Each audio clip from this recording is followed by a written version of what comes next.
insanın yaranışında əsas məqsəd nədir? Kamilliyə çatmaq. Əhsən, Kamillik o yoldur.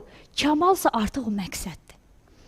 İnsan kamilliyi qət eləyir və kamala çatır.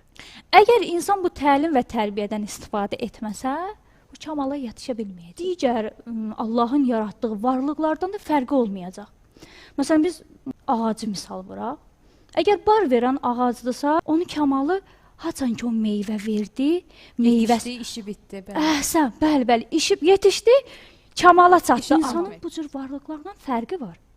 İnsanda da məgər bu cürdür, məsələn, böyüyür, ailə həyatı qurur, iş qurur, övlad dünyaya gətirir. Budurmu insanın kamala çatması? İnsanın kamala çatması əgər bu cürdürsə, dediyim kimi digər varlıqlardan fərqi yox. İnsanın kamalı özünü tərbiyə edib, ruhunu, əqlini, fikirlərini, düşüncələrini hey qabağa aparmalıdır. Və Allahın razılığına çataraq Allaha yaxın olmalıdır. Allaha yaxınlıq mərtəbəsi artıq insan nədir? Kamaldır.